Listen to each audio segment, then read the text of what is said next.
Se você trabalha com a linguagem Go, você tem que aprender a trabalhar com logs de verdade. Principalmente agora a partir da versão 1.21, onde a gente tem aí o famoso S-Log. Bora aí trabalhar com logs, porque isso é muito mais importante do que muita gente acredita. Maravilha? Então roda a vinheta e vamos lá!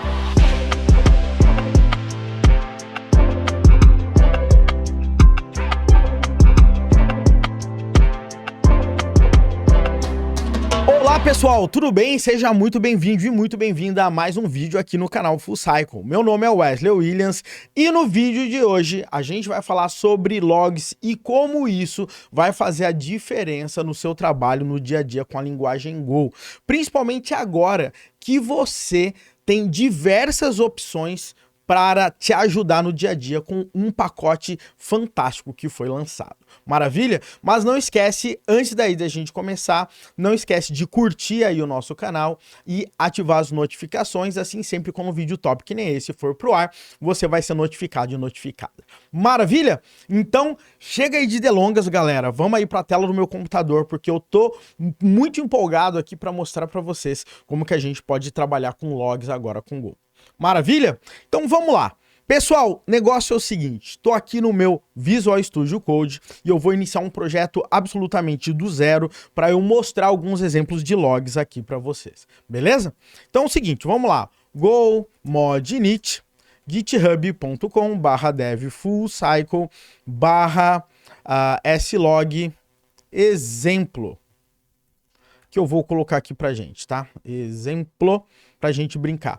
Tá? Se você está começando com Go agora, saiba que esse comando inicializa um projeto Go, mais ou menos como se fosse um package.json no Node.js. Legal? Para a gente fazer essa brincadeira aqui com logs, eu vou criar um único arquivo para a gente navegar sobre as opções que a gente vai ter aqui sobre logs aqui com o Go. Bacana? É muito interessante, pessoal, porque normalmente quando a gente acaba trabalhando com logs, a gente faz apenas o básico e tem muita coisa para ser feita, principalmente quando você trabalha com aplicações de grande porte. Por quê? Porque em aplicações de grande porte você precisa ter uma padronização dos logs. Imagina que eu tenho diversos microserviços mandando log para um Elasticsearch e se você não tem um padrão para esse log, o que vai acontecer no final do dia? Você não consegue nem encontrar esses logs lá no seu Kibana. Tá? E ainda você não consegue mudar de microserviços nas visualizações. Então, ter uma padronização de logs eficiente é fundamental para você trabalhar com qualquer grande aplicação. Beleza?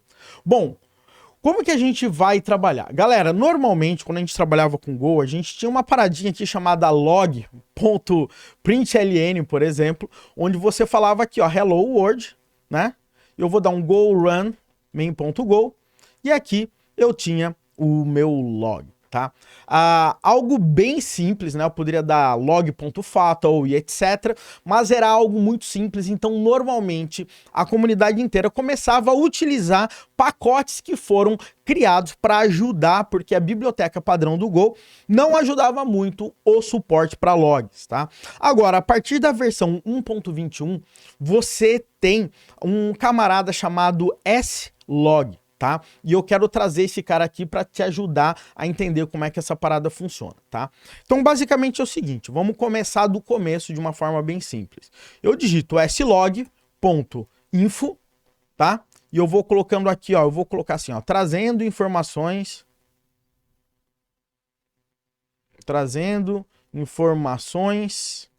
info, tá? Então aqui quando você vai trazer informações do seu sistema e agora eu vou rodar. E aqui eu já tenho agora um log, onde eu falo que o level dele aqui é info. Bacana? Da mesma forma que eu tenho o info, eu tenho o error aqui, tá? Então, log.error aqui para mim, trazendo informações error, tá? Eu tenho esse cara. Legal?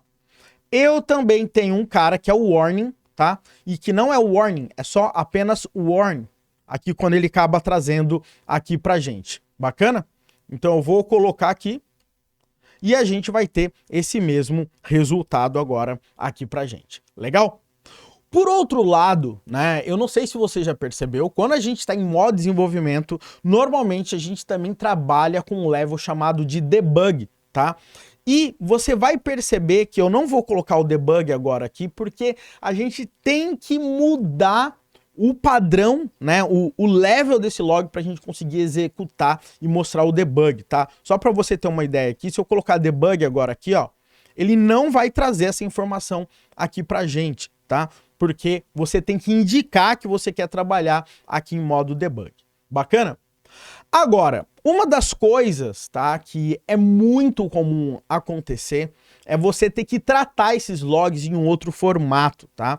Principalmente quando você está trabalhando com sistemas de log, por exemplo, um Elasticsearch, por padrão, esse cara já entra num formato JSON para conseguir organizar ali todo o seu padrão, né? Então, o que acontece? A gente tem algumas opções. Por exemplo, se eu estou trabalhando com Elastic Stack, né, eu posso pegar, por exemplo, um Firebit ou alguma coisa desse tipo, né? E no Firebit eu falo que eu quero pegar esse padrão aqui que ele está sendo gerado, né, e colocar num formato de JSON. Então, eu uso o agente, por exemplo, para fazer essa transformação. Tá? Ou eu posso pegar um agente também e fazer, pegar informação baseado todo num stack trace, por exemplo, tá? Então isso aí é importante você saber. Porém, né, quando você está trabalhando aqui com S-Log, você tem formatos que você quer trazer esse log. Então eu não preciso mais necessariamente depender, tá, de um camarada externo para fazer essa conversão para mim. Eu consigo trabalhar de outras formas. E depois eu vou falar sobre o que eu acho disso, tá? Porque isso aqui pode ser um pouco controverso. Muitas pessoas acabam negligenciando, né, a padronização de logs e você vai entender o porquê entender disso é importante, tá? Então agora o que eu vou fazer? Eu vou criar aqui uma variável L, tá? Que eu vou falar que ela é um slog.new. Tá? Esse cara aqui, tá? Esse slog.new, o que eu vou fazer? Eu vou criar um novo padrão de log e eu vou falar que esse cara aqui, ele vai ser um JSON handler, tá? Eu tenho um text handler e eu tenho um JSON handler aqui para mim. O JSON, por padrão, ele vai pegar aqui o value e ele vai conseguir trazer as informações do seu log no formato JSON, tá? Aqui eu vou falar para onde esse log vai sair. Aqui é um stdout, ou seja, ele vai imprimir aqui no meu console, tá? Mas daí, isso aqui, se você perceber, eu posso colocar isso aqui como um arquivo, por exemplo, tá? Então, para colocar no stdout, eu tenho que colocar os.stdout. Lembrando que o stdout, ele pode ser do tipo file, tá? O s.file, e eu posso escolher, inclusive, guardar em arquivos e etc. aqui para mim. E eu não vou passar por hora nenhuma opção de log. Mais para frente a gente vai falar sobre esse cara aqui também. Agora que eu tenho esse tipo de log novo aqui, eu vou fazer o que eu fiz aqui em cima, tá? Exatamente o que eu fiz aqui em cima. Eu vou até copiar e colar aqui embaixo. Mas eu vou fazer aqui uma pequena substituição. Qual é essa substituição? Eu vou trocar esse slog por L apenas aqui, tá? Então vou trocar esse cara aqui por L e agora a gente vai ver o padrão do log num outro formato. Se você olhar agora aqui, eu tô no formato de JSON. Então ele coloca o time, ele coloca o level do log, o tipo do log e a mensagem que o log está trazendo aqui pra gente. Então isso aqui já resolve muita coisa para a gente conseguir ter um mínimo de padronização quando a gente está trabalhando com log, sem a gente depender de um agente externo para fazer essa serialização. Legal? Agora, o que acontece? É muito chato, de forma geral, eu ter que ficar toda hora criando e trabalhando com L em tudo quanto é lugar, porque às vezes eu quero trabalhar de uma forma mais global na minha aplicação. Então o que eu posso fazer? Eu posso chegar e fazer assim, ó, slog.default, tá? E eu vou falar que o default dele é L, tá? E quando eu falo que o slog set default na realidade, né?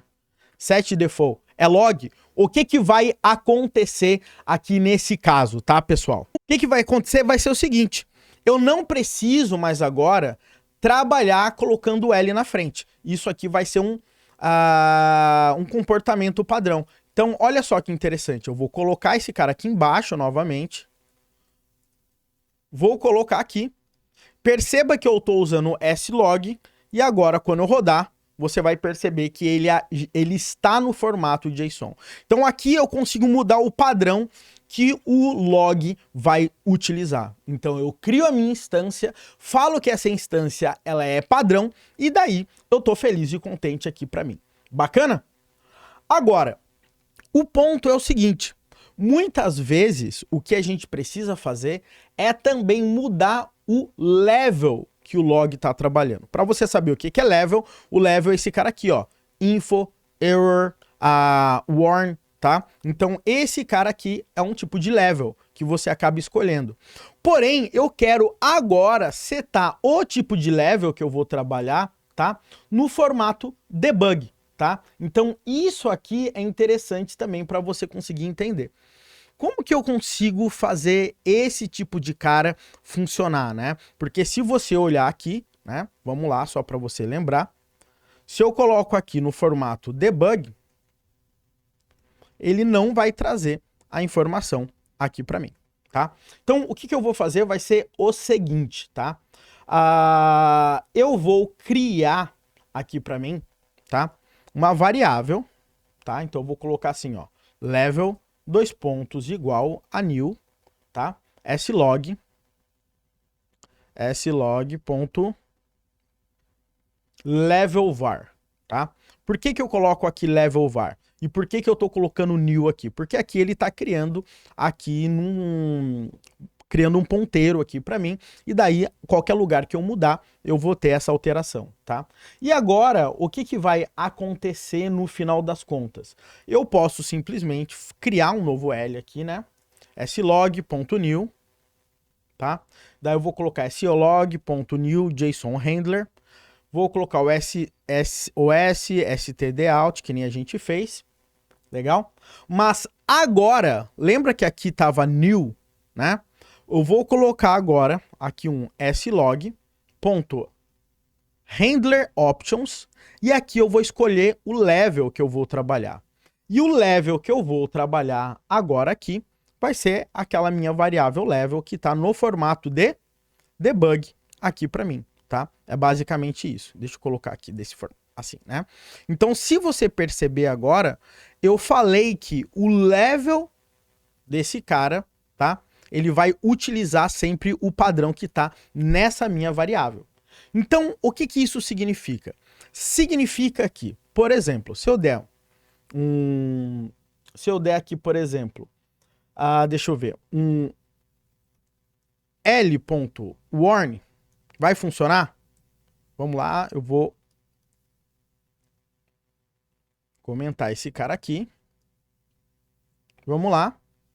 E o warn funcionou normal.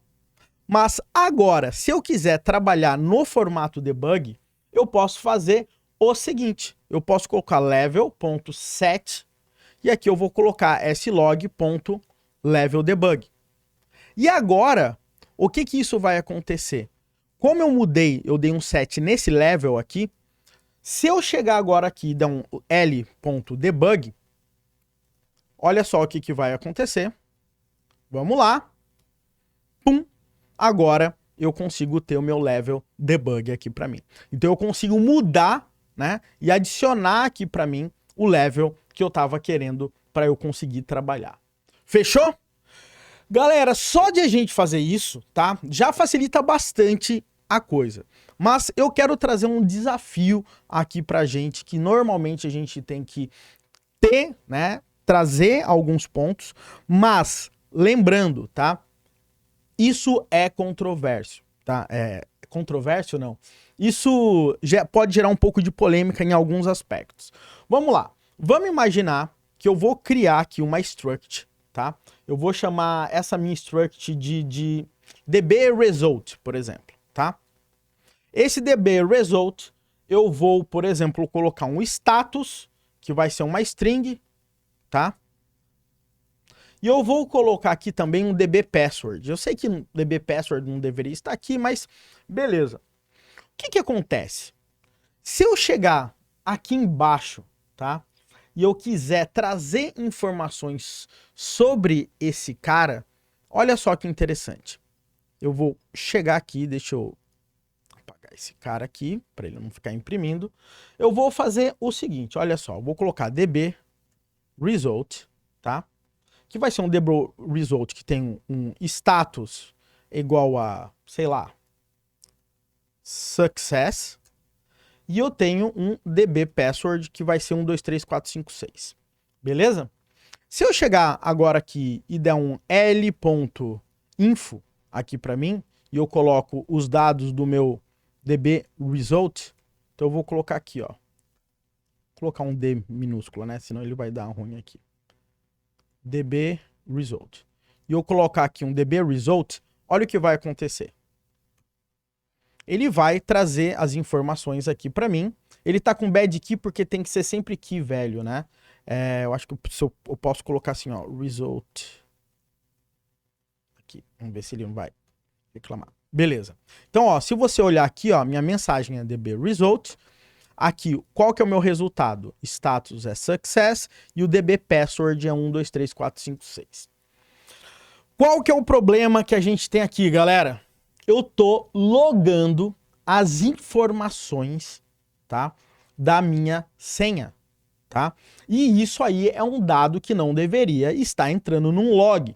Às vezes você vai ter informação restritas do usuário, um CPF, informações de regulação e etc. Como que eu consigo tirar essas informações daí? Tá? Então isso aí pra gente é um ponto muito importante, mas toda hora a gente tem que ficar tratando esses dados aqui para ele não aparecer no log é muito chato. Então o que eu posso fazer? Eu posso pegar aqui o meu DB Result e fazer ele implementar uma interface chamada log velho, tá? Como que funciona esse cara aqui, ó? Eu vou colocar aqui DB Result e eu vou colocar aqui log velho e esse log velho ele retorna aqui pra gente um log velho. Legal? E agora, o que esse cara vai retornar aqui pra gente? Eu vou retornar, tá? Um slog.group velho. E esse cara aqui, a gente vai fazer o seguinte. Eu vou colocar que toda vez que ele quiser mostrar, tá? Eu vou colocar assim, slog.string. É muito interessante, pessoal, trabalhar com string aqui, porque ele serializa muito mais rápido, tá? Ao invés de você colocar o dado cru para ele serializar. Então, se você quer ter mais performance, sempre coloque o tipo antes. Agora, toda vez que eu for trabalhar com o password, eu não quero mostrar o password. Então, o que eu vou fazer?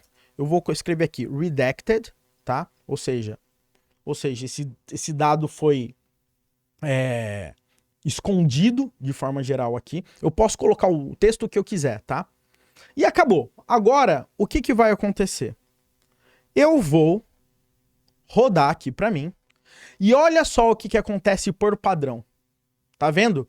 Ele não vai mais trazer a informação que eu queria, que é a do password, né? Mas por razões de segurança. Então isso aí é um recurso fantástico que a gente acaba tendo e que facilita muito a nossa vida.